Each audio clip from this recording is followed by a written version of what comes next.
Hi, hey there everybody. Welcome to lab number 3, the bread lab. Today we're going to be baking some bread, but let's talk about what really goes into that. To make bread, we're going to have to create a colloid consisting of flour and yeast and salt and water.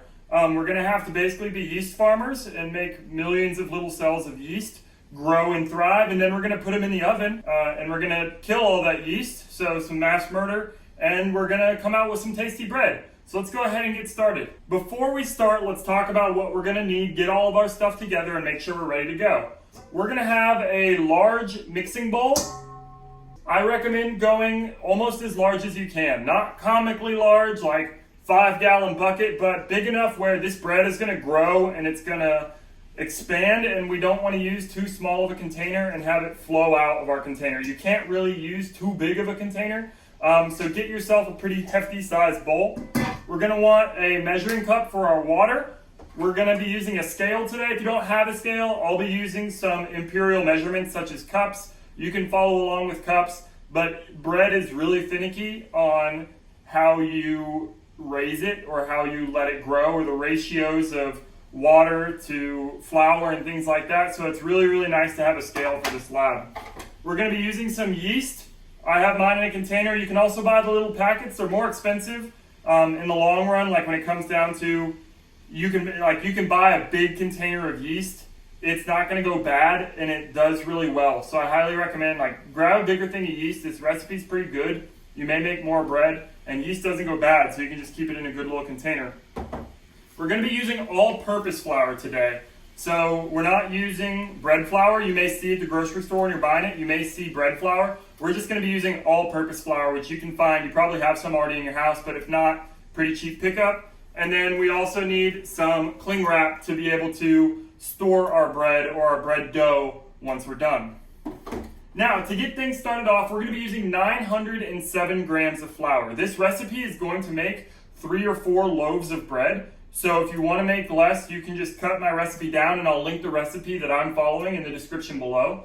Or in Schoology, if you look in the lab info, I'll have the recipe there too. This bread's really good, and you may want to make more loaves of it. So being able to make 3 or 4 loaves at one time and then keep it in the fridge while the dough is just kind of hanging out, it gets a little bit better with age, first of all. And second of all, you may want to make more. And it's just as easy to make 1 loaf as it is to make 4.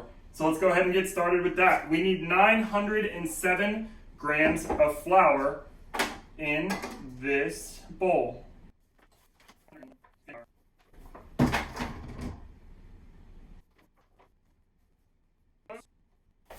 Cool, 907. So you can see we got a pretty good amount of flour in the bowl. I don't know if you can, without me spilling flour all over my kitchen, see that. It's gonna rise quite a bit. So again, we want to use a very large bowl for this process. Next, we're going to be adding 1 tablespoon of salt. So we get our tablespoon measurement, we get our salt. Do this over the bowl so that if you spill, it just goes into the bread. Worst comes to worst, you have a little bit saltier bread and not a giant mess of salt on your floor. So a tablespoon there. Now, we are going to propagate our yeast. Yeast, as we learned about last year, is a single-celled organism that works very similar to us in the fact that it eats food and it needs oxygen, and then it releases carbon dioxide. That's what's going to be giving our bread the lift. So as all these yeast are hanging out in the dough, what's going to happen is they are going to start to pretty much eat some of the dough, eat some of those proteins in there, and then they're going to release carbon dioxide. They're going to create a gas, that carbon dioxide, and that is going to give the dough, it's going to cause it to rise, and it's going to cause it to bubble up. So real quick, I'm going to go get some hot water, and we're going to get ready to be some yeast farmers.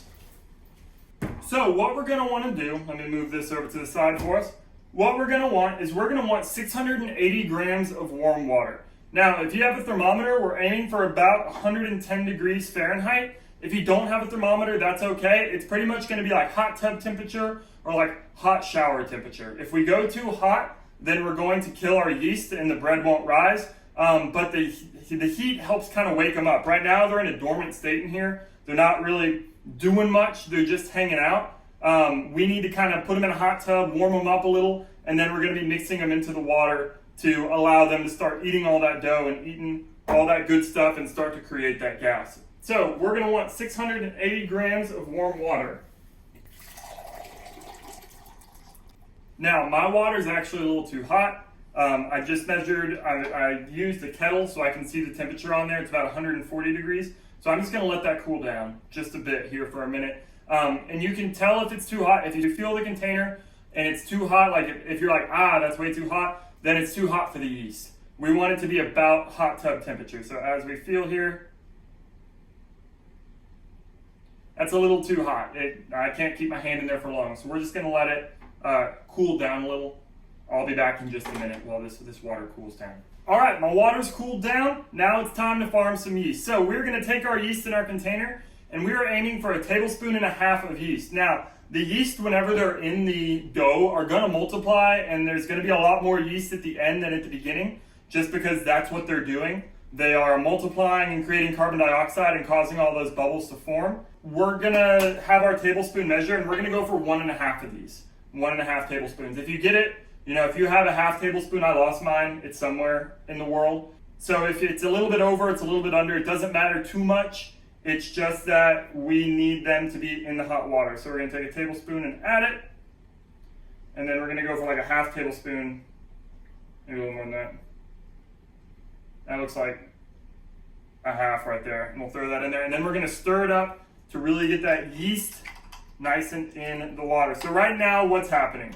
Right now, all the yeast that were in a dormant state are starting to wake up. So we're looking in this cup, we're looking at millions of little single-celled organisms that are coming back to life. They are awakening. They've been in kind of like a hibernation in a way. And this warm water is kind of like, it's like the hot tub. If you've had a long day, like the yeast living in my container jar here for a couple of years, if you've had a long day, it's nice to get in the hot tub. So that's what we're doing. We're making a little yeasty hot tub, getting them all to help us out with our bread making, and then we are going to put them in the oven later, and there will be no more live yeast after that, so they're all going to die.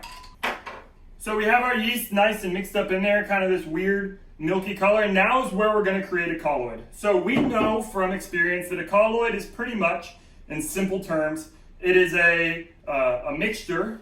It's a heterogeneous mixture, and a lot of times there'll be like a solid and a liquid in it, or a liquid and a gas. We've talked about how whenever you have a mixture that has different states of matter in it, so in this case we have our solid flour and our liquid yeast water, when we mix those together, it's going to be a colloid. And the difference between a colloid and a suspension is that a colloid doesn't settle.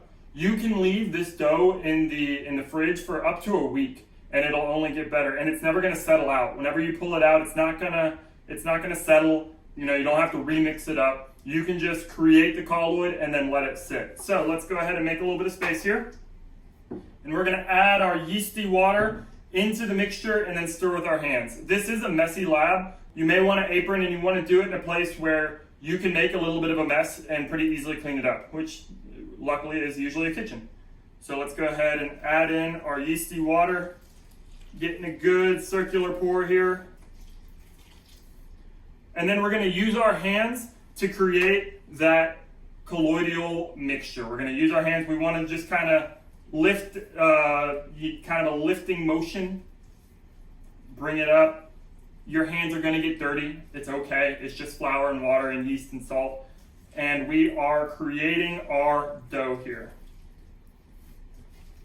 You may be wondering right now, Mr. Johnson, why didn't you use a metal bowl? Or why didn't you use a glass bowl? I can't see in the metal. And the answer is because I want you to do this lab for yourself. I want you to make some crusty bread, and then you can experience the magic of having your fingers be very doughy as you make your bread too. Now, if you're wondering right now, like, is a chemical change happening? Is there any sort of chemical change happening in my bread? The answer is right now, no. We're just creating a mixture. There's no chemical bonds being made. All of the properties are that of just mixed together flour and water and salt and yeast. So this at this point is only a mixture. There are no chemical bonds. We're not making any compounds. We're just mixing this up.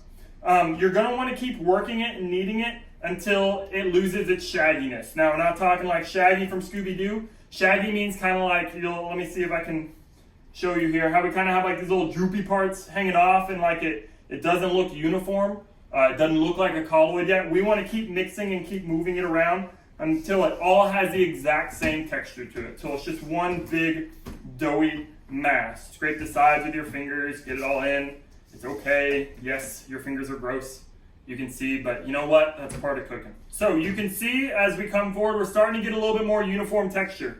The weird part about colloids is that they don't really act like either a solid or a liquid. I'm gonna just grab that real quick. We'll throw it back in the dough. It's okay. Maybe have a little bit of hair in there, but it's all right. So you can see that this colloid kind of acts like a solid, and that I can, grab it and pick it up, and it has a good amount of stretch to it. But at the same time, it also acts like a liquid. It flows around. Those molecules have motion around each other. Colloids are real weird because they have the properties of both a solid and a liquid just kind of together.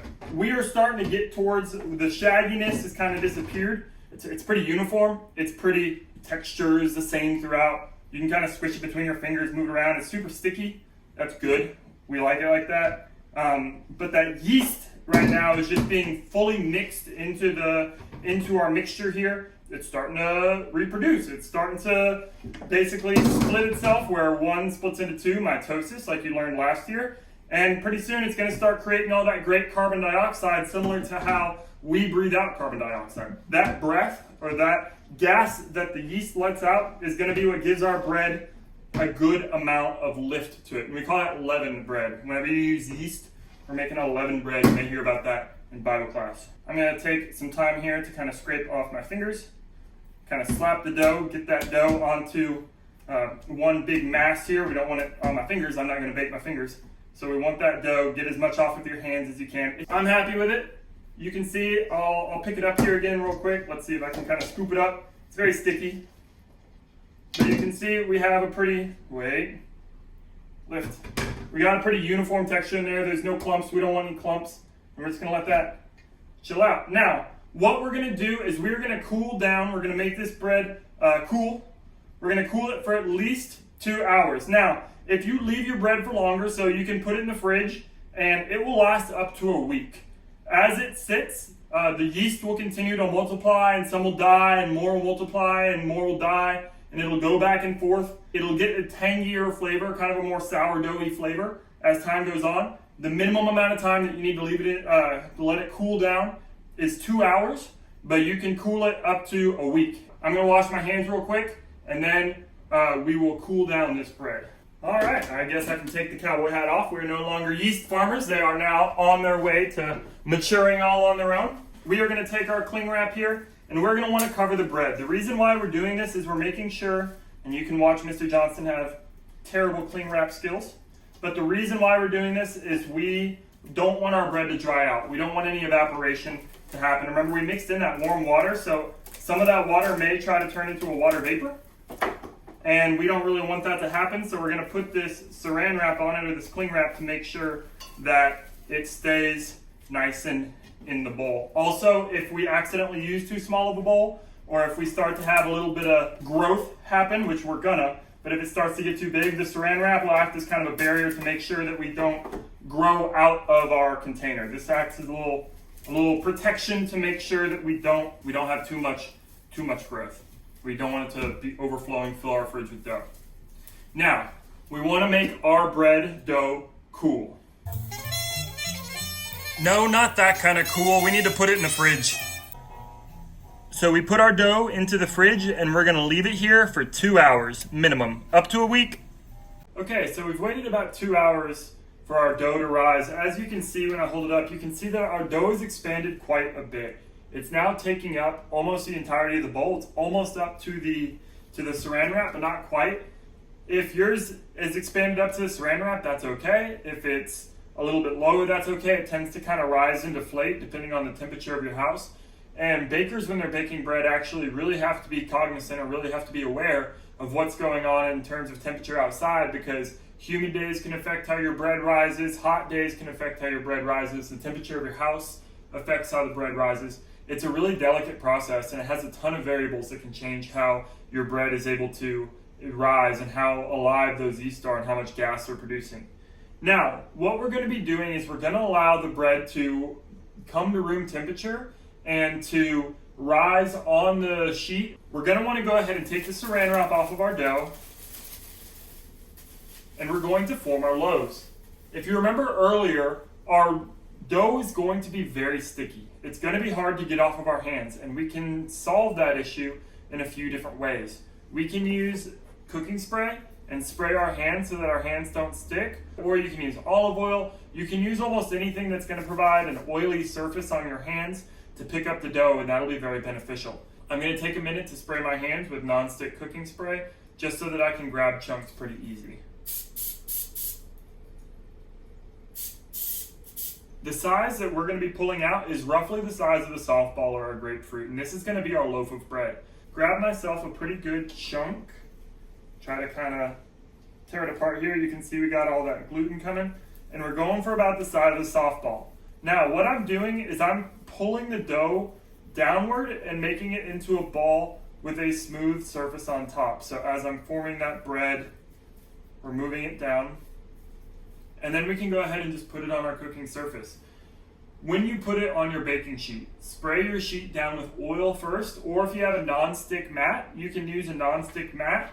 So I'm forming it into this loaf, moving it into a circle with my hands, pulling the seams to the bottom. We want our top to be tight. The seam can be on the bottom because that's going to be the ugly side.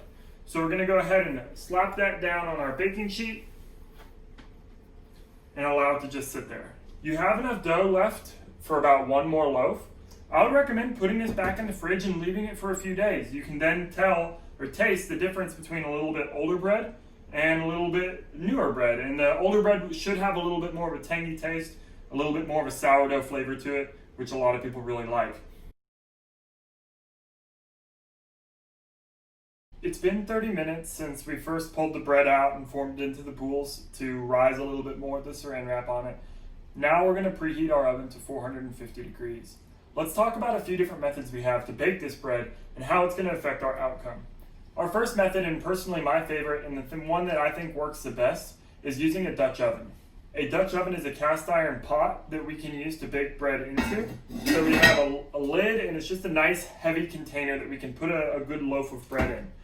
If we're going to use a Dutch oven, great, that's all we need. If we don't have a Dutch oven, we can also use a cookie sheet or a pizza stone or something, a metal surface for us to bake our bread onto. And let's talk about how that's going to work. If we're using a cookie sheet like this one, we're going to need something on the bottom to make it non-stick. So a piece of parchment paper, semolina. If you have it, semolina works really well to kind of drizzle on there to make sure that it doesn't stick to the bottom. And we're also going to need a container or a large pan to put water into. What we're going to do is we're going to have this on top with our bread baking away, and underneath at the bottom of our oven we'll have a rimmed container or like a cast iron pan to pour a little bit of hot water into. What that's going to do is it's going to create a lot of steam in our oven that'll help our bread rise once it's in the oven. Take your choice, either use the Dutch oven if you have one, or use a pan for the bread onto and another pan to put hot water into. And go ahead and put them in the oven at 450 degrees so that they can get nice and hot before we put our bread into the container or onto the container. Here's our oven setup. We're going to go ahead and just put our flat pan right there on top with our sheet that we're going to be able to pour water into right there on the bottom. Again, if you don't have a pan like this, you can use a cast iron pan to put in there. Anything that's oven safe that's going to be able to pour some water in there to generate some steam. If you're using a Dutch oven, you'll just put that in the Dutch oven right here in the middle. Pretty nice and simple. Go ahead and close this up.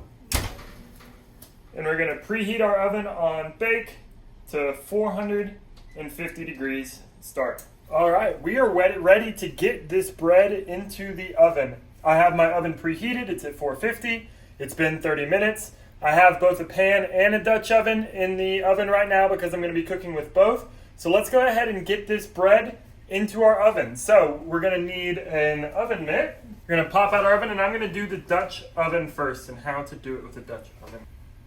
Right there on the countertop, we have our baking sheet. Put that in there. Now we're going to take the lid off of our Dutch oven and put that on a safe surface. It may smoke a little, that's okay. We're going to take a little bit of our semolina, which is our corn-based flour here, and we're going to sprinkle some of that on the bottom as a non-stick surface. It may smoke a little, that's okay, not too much. Then we're going to get our flour here, or our dough.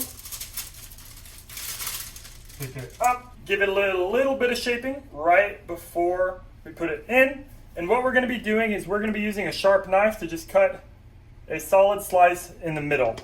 That will allow some steam to escape our loaf. So we go ahead and drop that in, get our lid, put that back on, and we're going to pop that in the oven. And let that go. Now for our baking sheet, I'm going to only be baking one loaf on here, so I'm going to move one of these, separate them a little. Now you can put this on parchment paper. I'm using a non-stick mat, but whatever works best for you. So I'm going to take my bowl here, we're doing the big one. I'm going to shape it just a bit more into that nice bowl shape. Put my baking mat on and drop this right in the middle. Take my knife. This one I may do a little more artistic here. Put a good slice. Maybe a couple little slices on the side. And it's just about ready to go. So let me move our camera for us. So I'm going to take that baking sheet. I'm going to slide it in right next to my Dutch oven. That's fine. All right, we got both loaves in there. Now, I'm gonna take 1 cup of hot water and pour it right into that bottom tray to create that steam, and then close the oven as fast as possible. So pour that cup of hot water in, close it up. Now, we're gonna let it bake for about 30 to 40 minutes, checking on it at about the 25-minute mark to see how it's going. If you're using the Dutch oven, in 30 minutes, we're going to take the lid off, and then we'll give it another 10 minutes to get a nice brown crust on it. All right, the bread's been in the oven for about 30 minutes, so we're going to go ahead and pull out. If you used a baking sheet, we're going to pull that loaf out. If you're using a Dutch oven, we're going to take the lid off and give it about another 5 to 10 minutes to brown up, and then we'll pull it out in just a bit. So let's go ahead and get our baking sheet out.